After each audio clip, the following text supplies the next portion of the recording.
Hey there, beautiful soul. I need to ask you something really important. When was the last time you truly forgave yourself for a mistake you made? I mean, really, genuinely let yourself off the hook instead of carrying that heavy weight of guilt and shame around like a backpack full of rocks? If you're struggling to answer that question, you're absolutely not alone. Most of us are walking around with years of accumulated resentment, not just toward others, but toward ourselves. And here's what nobody talks about: this invisible burden is quietly sabotaging every area of your life. Today, we're going to explore something that could completely transform how you experience relationships, stress, and your own inner peace. We're talking about radical forgiveness and self compassion. Not the fluffy, surface level stuff you might have heard before, but the deep, life changing practices that actually work. By the end of this video, you'll have practical tools that can shift your entire emotional landscape. Now, I know what some of you might be thinking. Forgiveness sounds nice in theory, but what about when someone really hurt you? What about when you've messed up so badly that you can't even look at yourself in the mirror? We're going to address all of that. This isn't about becoming a doormat or pretending everything is okay when it's not. This is about freeing yourself from the prison of resentment and self hatred. Let me start with a story that might sound familiar. Sarah came to me completely exhausted. She was successful on paper, had a good job, nice apartment, but she felt empty inside. Every morning she woke up with this heavy feeling in her chest. She couldn't figure out why she felt so drained all the time. As we talked, something interesting emerged. Sarah was carrying around grudges from years ago: her ex-boyfriend who cheated on her 3 years back, her sister who didn't invite her to an important family event, her parents who never seemed to understand her choices. But here's the kicker: the heaviest burden wasn't what others had done to her. It was what she couldn't forgive herself for. The time she lost her temper with her nephew, the business opportunities she was too scared to take, the relationship she sabotaged because she didn't feel worthy of love. Sarah was her own worst enemy, and she didn't even realize it. Sound familiar? If you're nodding along, make sure to hit that subscribe button because we're going to go deep into exactly how to break free from this pattern. And don't forget to ring the notification bell so you never miss content that could change your life. Here's what most people don't understand about forgiveness: it's not about the other person. It never was. Forgiveness is about setting yourself free. When you hold on to resentment, you're essentially drinking poison and expecting the other person to get sick. But here's the thing that really blew my mind when I first learned it. The same principle applies to self-forgiveness, except it's even more toxic because you can't escape from yourself. Think about it this way: your brain is like a computer, and resentment is like a virus that's constantly running in the background. It's using up your mental energy, slowing down your processing power, and preventing you from accessing your full potential. Every time you replay that argument, every time you beat yourself up for a past mistake, you're feeding that virus more power. The science backs this up completely. Research shows that people who practice forgiveness have lower stress hormones, better immune function, and significantly better mental health outcomes. But self-forgiveness? That's where the real magic happens. Studies indicate that people who can forgive themselves show greater resilience, better problem-solving abilities, and stronger relationships across the board. Now let's talk about what radical forgiveness actually looks like. This isn't about saying it's okay when someone hurt you. It's not about pretending the pain doesn't exist or rushing to move on before you've processed what happened. Radical forgiveness is about understanding that holding on to anger and resentment is like holding on to a hot coal with the intent of throwing it at someone else. You're the one getting burned. The first step in radical forgiveness is acknowledging the full impact of what happened. Most of us try to minimize our pain or rush through the healing process. We tell ourselves we should be over it by now. We compare our healing timeline to others. This is where self-compassion becomes absolutely crucial.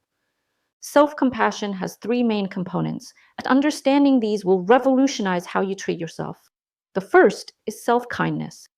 This means talking to yourself the way you would talk to your best friend going through a difficult time. Would you tell your best friend they're stupid for making a mistake? Would you remind them of every failure they've ever had when they're already down? Of course not.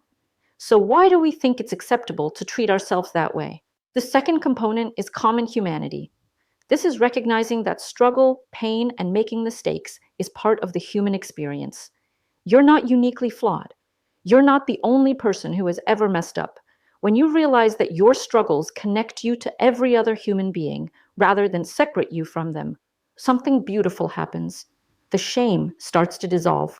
A third component is mindfulness. This means observing your thoughts and feelings without getting completely swept away by them.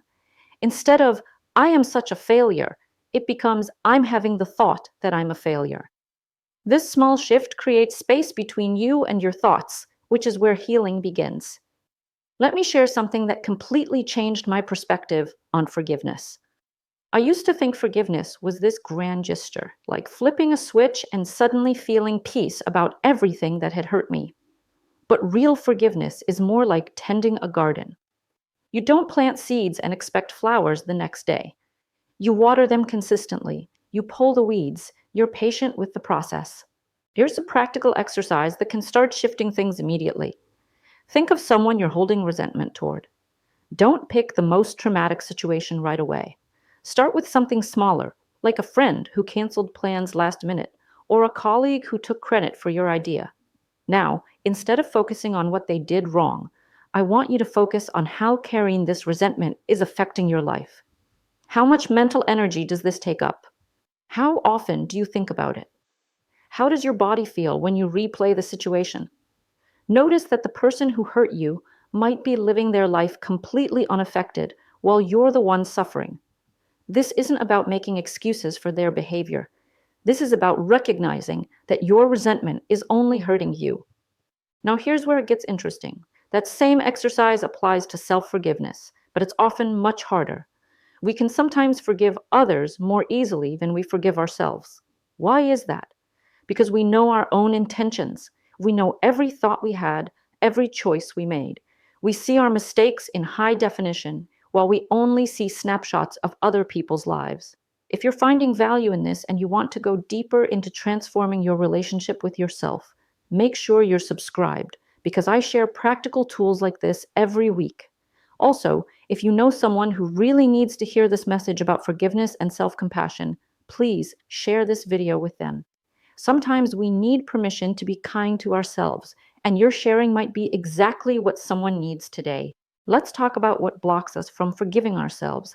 One of the biggest obstacles is the belief that self-forgiveness means we're letting ourselves off the hook. We think that if we stop punishing ourselves, we might make the same mistake again. But here's what research actually shows. Self-compassion makes us more likely to take responsibility for our actions, not less. When we're not busy defending our ego or drowning in shame, we can actually see our mistakes clearly and learn from them. Another major block is perfectionism. Perfectionists often have this all or nothing thinking. Either they're completely good or completely bad.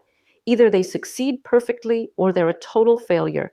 This black and white thinking makes self-forgiveness nearly impossible because it doesn't allow for the gray areas where real humans actually live. Here's a truth that might feel uncomfortable at first. You are going to make mistakes for the rest of your life. You're going to hurt people you care about sometimes. You're going to fall short of your own expectations. You're going to have moments where you don't show up as your best self. This isn't a character flaw. This is being human. The question isn't whether you'll make mistakes. The question is how quickly you can learn from them and get back to living authentically. Self-forgiveness is what allows this rapid recovery. Without it, we get stuck in shame cycles that can last for months or even years. Let me walk you through a powerful process for self-forgiveness that I've seen work miracles in people's lives. First, we need to get specific about what you're actually forgiving yourself for. Vague guilt doesn't heal well. Instead of I'm a bad person, we need to identify the specific action or choice. I lost my temper with my child when I was stressed about work. Second, we acknowledge the impact. How did this action affect others? How did it affect you? Be honest here, but don't exaggerate. Stick to the facts of what actually happened, not the story your inner critic is telling you about what it means about your character. Third, take responsibility without self-attack. This sounds like I made a choice that hurt my child and created distance between us, rather than I'm a terrible parent who always screws everything up. Do you notice the difference? One acknowledges the specific harm, while the other attacks your entire identity. Fourth, make amends where possible. This might mean apologizing to someone you hurt, but it definitely means changing your behavior going forward. Real self forgiveness includes a commitment to doing better, not because you're terrible if you don't, but because you care about the impact of your actions. Finally, treat yourself with the same compassion you'd show a good friend who made the same mistake. What would you say to them? How would you help them move forward? Now, say those same things to yourself. Here's something beautiful that happens when you start practicing radical self forgiveness. You become much more forgiving of others. It's like when you clean the lens on a camera. Suddenly, everything you see becomes clearer. When you're not constantly defending against your own shame, you have more capacity to understand other people's struggles. This brings us to forgiving others, which often becomes much easier once you've developed self compassion. But there are still some important things to understand. Forgiveness doesn't mean reconciliation. You can forgive someone and still choose not to have them in your life. Forgiveness doesn't mean forgetting. You can forgive and still maintain healthy boundaries based on past behavior. Forgiveness is about releasing the emotional charge around what happened. It's about no longer giving that person or situation power over your inner peace. Here's a technique that can help with this process. Write a letter to the person who hurt you. Don't send it. In this letter, express everything you felt, everything you wished you could say. Get it all out on paper. Then write a second letter. This one is from your wisest, most compassionate self to the hurt part of you. What would that wise part want the hurt part to know? What comfort or perspective could it offer? This process helps you access your own inner wisdom instead of staying stuck in victim consciousness. Now, let's address something that comes up a lot. What about forgiving people who aren't sorry? What about forgiving yourself when you keep making the same mistakes? These are valid concerns, and they point to a deeper understanding of what forgiveness really is. Forgiveness isn't dependent on the other person's response. It's a gift you give yourself. When someone isn't sorry, your forgiveness doesn't excuse their behavior or mean you trust them again. It means you're choosing not to carry their toxicity in your own heart. You're choosing freedom over being right. As for forgiving yourself when you keep repeating patterns, this is where radical self compassion becomes essential. Instead of, why do I keep doing this? I'm so stupid. Try, this pattern is showing me where I still need to heal. What is this behavior trying to protect me from? What do I need to learn or change to break this cycle? If you're getting insights from this approach to healing and personal growth, I'd love it if you'd hit the like button. It really helps other people discover this content who might need exactly this message today. And while you're at it, check out some of our other videos on emotional healing and personal transformation. The algorithm will actually show you more content like this if you engage, so you're helping yourself access more tools for your growth journey. Here's a practice that can transform your relationship with forgiveness. Every evening, before you go to sleep, ask yourself these 3 questions. What do I need to forgive myself for today? What do I need to forgive others for today?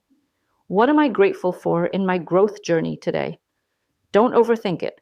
Just notice what comes up and offer yourself compassion for whatever emerges. You might notice resistance to this practice at first. Part of you might argue that you don't deserve forgiveness, or that forgiving others means you're weak. These are just thoughts, not truths. They're often voices from the past, maybe things you heard growing up, or beliefs you formed to protect yourself when you were younger. You can acknowledge these voices without letting them run your life. One of the most powerful shifts happens when you realize that forgiveness is not about them, it's about you. It's about reclaiming your energy, your peace, your power to create the life you actually want. Every moment you spend in resentment is a moment you're not available for joy, connection, creativity, or growth. This doesn't mean you become naive or stop protecting yourself. Healthy boundaries are still essential, but you can maintain boundaries from a place of self-love rather than from a place of fear and anger. When you forgive, you're not saying what you did was okay. You're saying, I'm not going to let what you did control my inner state anymore. Let's talk about what your life could look like with radical forgiveness and self compassion as daily practices. Imagine waking up without that heavy feeling in your chest. Imagine being able to make mistakes without spiraling into shame. Imagine having conflicts with people you love without it threatening the entire relationship because you both know how to repair and reconnect. Imagine having the energy you currently spend on resentment available for pursuing your dreams, building meaningful relationships, and creating positive impact in the world. This isn't fantasy. This is what becomes possible when you commit to healing your relationship with forgiveness. Here's what I want you to understand about this journey: healing isn't linear. You're going to have good days and hard days. You might forgive someone and then feel angry again the next week. That doesn't mean you're failing. That means you're human, and healing happens in layers. Be patient with yourself. Celebrate small victories. Notice when you catch yourself being self critical and gently redirect your thoughts. Notice when you feel resentment rising, and remember that you have a choice in how long you stay in that energy. The ripple effects of this work extend far beyond your personal healing. When you stop carrying resentment, you become more present with the people you love. When you practice self compassion, you naturally extend more compassion to others. When you forgive, you model for others that healing is possible. Your children, your friends, your family, your community all benefit when you choose healing over holding grudges. You become a living example that transformation is possible, that people can change, that love is stronger than hurt. As we wrap up, I want to leave you with this truth. You are worthy of forgiveness, especially from yourself. You are worthy of compassion, especially from yourself. You are worthy of peace, joy, and love, not because you've earned it by being perfect, but because you exist. The journey of radical forgiveness and self compassion isn't always easy, but it's always worth it. Every step you take toward feeling yourself creates more healing in the world. Every moment of self compassion contributes to a more compassionate world. Every act of forgiveness plants seeds of peace that will bloom in ways you might never even see. If this message resonated with you, I want to encourage you to take one small action today. Maybe it's writing in a journal about something you're ready to forgive. Maybe it's speaking to yourself with more kindness when you notice self critical thoughts. Maybe it's simply deciding that you're worth the effort this healing requires. Remember to subscribe if you want more content about emotional healing, personal growth, and creating the life you truly want. Share this with someone who might need to hear that they're worthy of forgiveness and compassion. And most importantly, be gentle with yourself as you begin or continue this beautiful journey of healing. You've got this, and you're not walking this path alone.